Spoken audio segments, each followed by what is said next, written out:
Right. So, here's the deal. I hate doing this.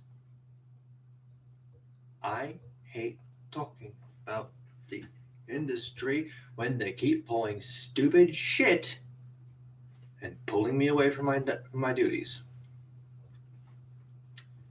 I guess this is what we gotta do.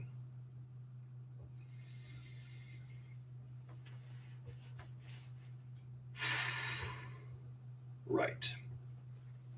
So, first thing some of you guys might notice, this area is clear. My girlfriend has moved out, not left me, mind. She moved to an apartment in a part of town that she's more comfortable with and that she feels more comfortable around. So, I, look, my apartment's bad. my, my apartment is garbage, actually. So, the fact that she left this shithole is actually good. It's good for her. It's good, and I'm glad that she did it. But I'm gonna miss her. I am. I really am. I'm gonna miss cuddling a lot. I mean, we're still gonna do it, but we need to go across town for it now. Anyway, that's not what we're here to talk about today. We're here to talk today about EA being a pile of piss. Uh-huh. So, EA Games, you've done a lot of things lately that I just can't defend.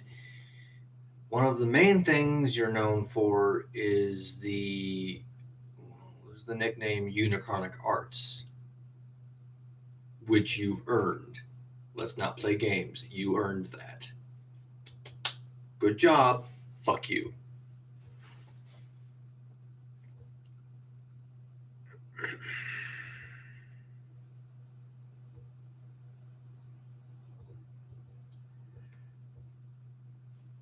So the publisher for Anthem has been pulling some shady deals.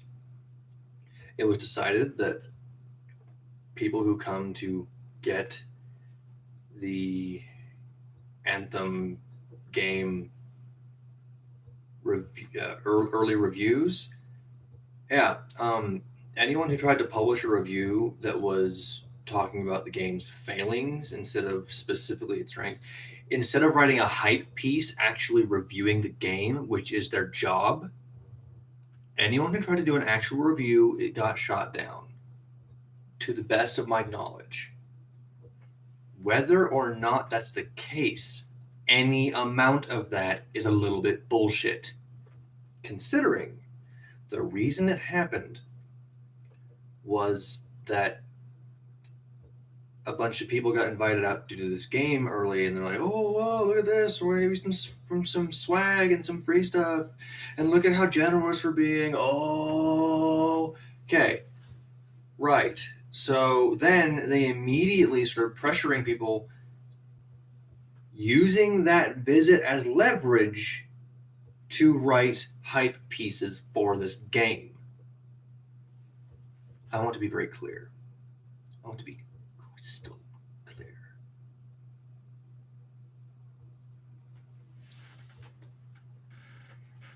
That's not fucking on. So, what we have today is pile of shit. A pile of shit called Anthem. If EA continues to behave the way they are, Anthem's going to be not worth your money. Not worth your money, not worth your time, not worth a fucking thing. It is not this channel's recommendation that you buy Anthem. I have no control over what you do as a consumer. That's your choice. But I don't suggest you buy this game.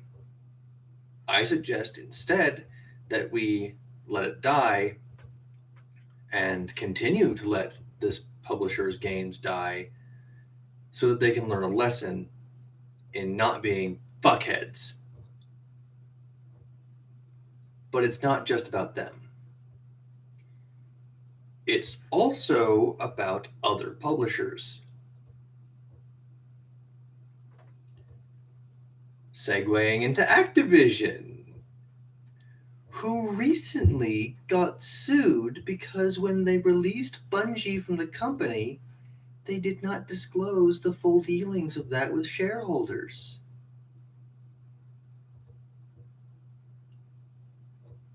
I'm happy. Ecstatic, actually, because I fucking hate this shareholder-driven mentality. And it's not just with this. Any company who puts their shareholders first instead of trying to increase shares by doing better business is doing business badly. That's not inclusive. That's not an inclusive statement. You can do business badly in one or two areas and still not fuck the horse. But EA and Activision and Warner Brothers, actually, now that I think about it, they fuck up lots of things. Often. And so Activision making their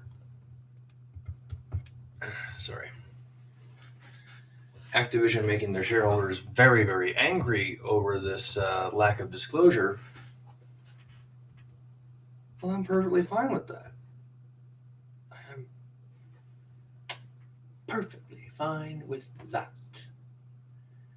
Because you see, I don't fucking care about any of these people. If you put your shareholders first and you try to drive up shares, you're going to do this in whatever way makes sense for that specific action. Properly driving up shares involves doing better business, having more reliable customers, and being more well-loved in your industry.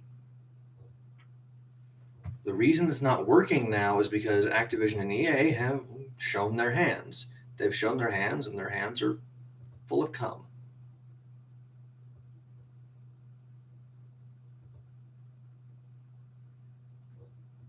The restaurant industry does this as well. Many industries, actually, will do this shareholder-driven nonsense and push and push and push until, oh, gee, we can't drive up shares any higher.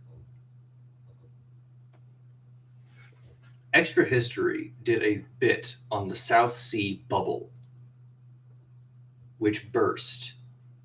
And burst so loudly that at the time of talking, the country that housed the South Sea Company is still paying that debt off. This was not recently. This was not last year. This was not before. This was not the year before that. I call this channel Extra History for a reason. This was a historical event. It happened in like 1850. If I am misquoting the date, I am so sorry. My apologies.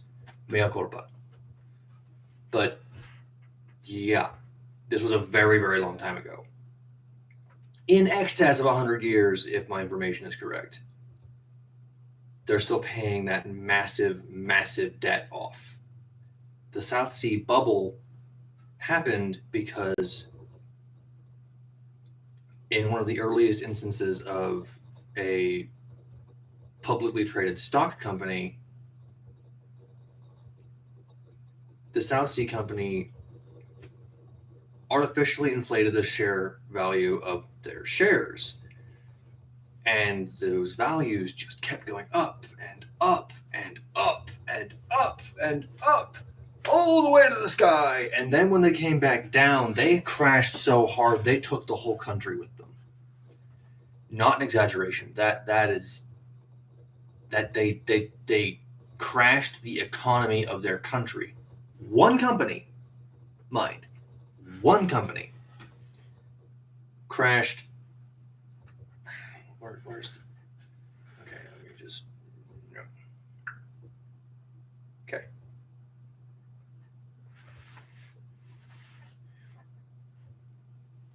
One company, just one, killed their economy. Sorry, one company killed their country's economy, killed it just about dead. That kind of scale is, in all likelihood, no longer possible. But if it is no longer possible, that would be thanks to regulations put in place because of this incident. Not because it's not possible, but because we have regulations against it. Because it was a big, big deal. I want us all to remember this going forward whenever somebody starts trying to defend, oh, but we gotta make the shareholders happy. You make the shareholders happy by making them rich. You make your shareholders rich by doing good fucking business.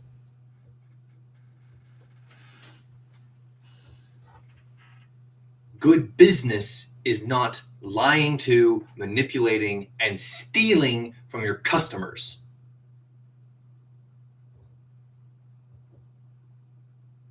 That shit ain't right, matey. I can't believe I'm doing this. I covered industry nonsense on Tuesday, and ever since then, every time I open my eyes, every time I turn around or listen to a podcast or check out my favorite YouTube channels, the industry has been this week just piling it on with all the extra dumb shit. I will continue to cover it, I might add. I will continue to cover this thing.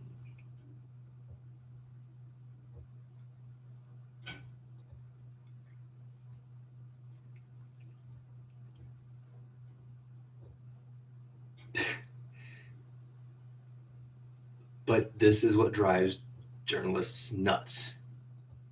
This is what drives journalism to produce entities like the Jimquisition, who is so vicious in his criticisms and in his utter rippings of his industry that he loves so much, and he does love it, that he is blacklisted from almost every major company in gaming because nobody wants any part of his reviews. His reviews can't be spun as fluff pieces. If he reviews your game, he will tell everyone everything about it, and he will tell them when you, as a company, are being a little fuck nugget. I.e. Konami, i.e. Activision, i.e. EA Games. None of these companies deserve your money. Not one. And now we have to add Bethesda to that list. I wanted this channel to be mostly about live streams. By the way, some of you who are using my older content, you'll remember that I used to just do a lot of gaming.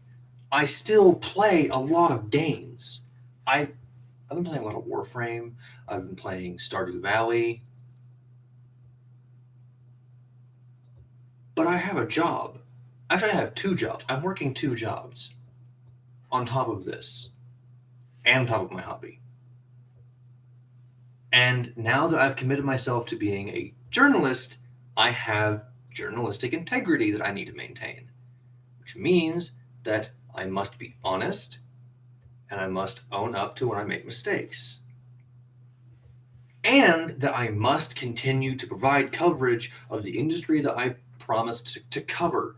And I swear to you, I have not been this fucking angry at the industry in general in a very, very long time.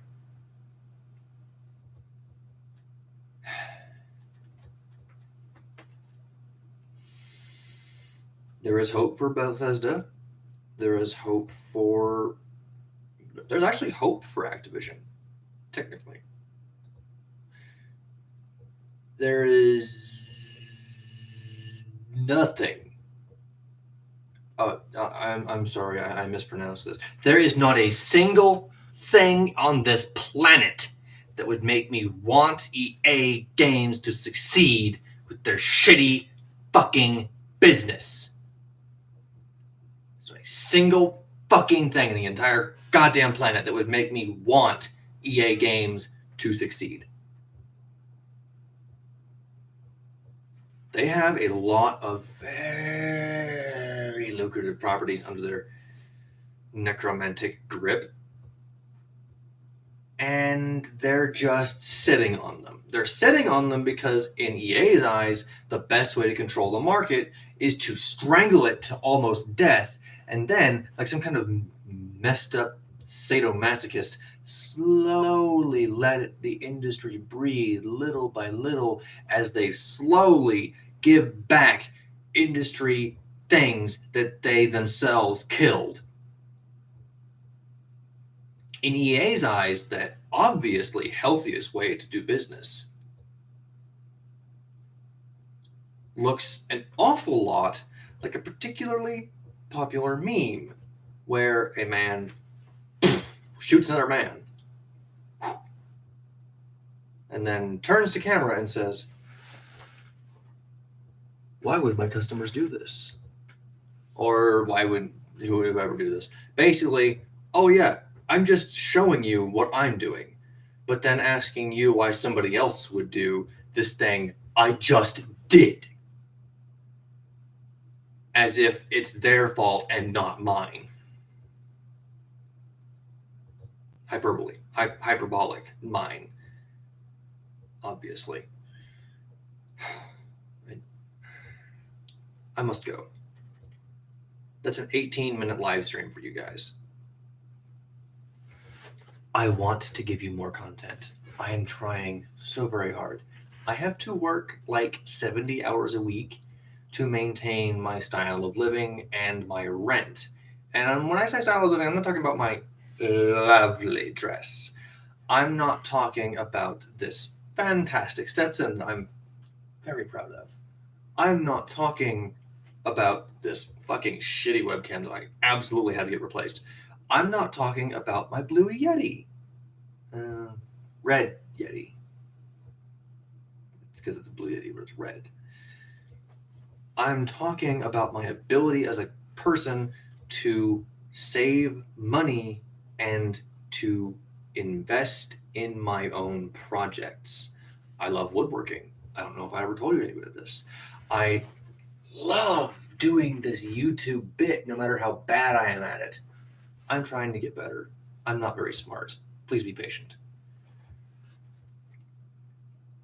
And I absolutely adore playing video games. I want to get a better system. The one that I have, she's not good. And she's probably not long for this world now that I think about it.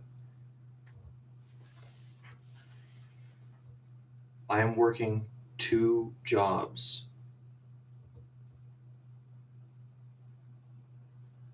to support not only myself, but my hobbies, my girlfriend, my family, and this channel. And when I finally get a better camera, you'll notice, but I don't sleep much. I have wrinkles and gray spots under my eyes. I absolutely unequivocally am bloody exhausted. But I'm going to continue doing my coverage. I'm not going to stop. You see, because I love this industry, because I love games, because I love what we all have accomplished with games and what we can accomplish with games, and I love the interactive medium, because I love this industry, I must break it wherever and however I can so that the shattered splinters may be reformed and melted down into a better, more realistic product for our consumers. Again, I'm not Jim Sterling. Thank God for you, Jim. Seriously, thank soul for your existence.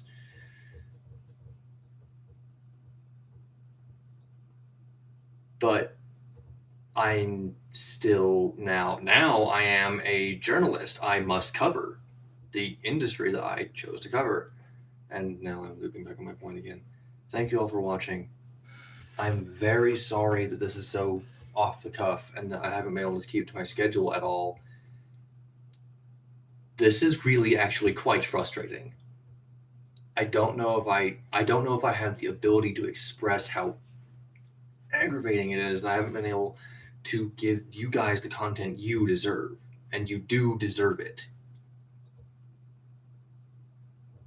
But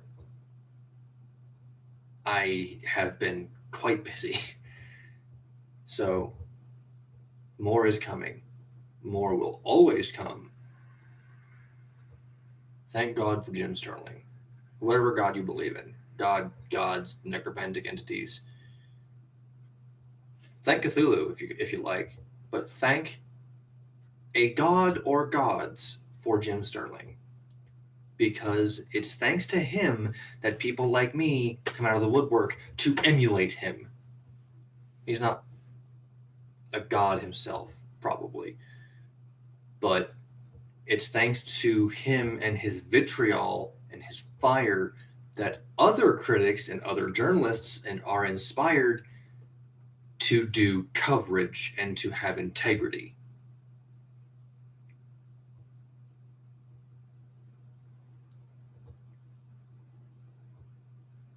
He's not the only one. We also have Young Ye to thank. But, and I want to hammer this bit home because it's a lot of fun for me to do, thank God for you, Jim. Without you, I wouldn't know a lot of the things that I know now about the industry, and I wouldn't have been inspired to do this bit, to do this channel as it is now, and to do my coverage. Also, I'm terribly sorry if I steal your bits. If I end up taking like other YouTubers' things and then using them, I swear to you that's not intentional. I watch a lot of YouTubers. I watch a lot of YouTubers, and I'm always watching them. I'm always looking for my subscribes and like, hey, oh, okay, the new video's up. Let's see what's on. I can't help but be influenced by the media that I consume. So if I do take a bit from you, whoever you are, Yahtzee, Jimquisition, Young Ye, Rags, Cthorix, I'm sorry. I'll try not to, but it's probably going to happen at some point, just because I'm not very bright. Again, thank you all for watching. I will see you all next time.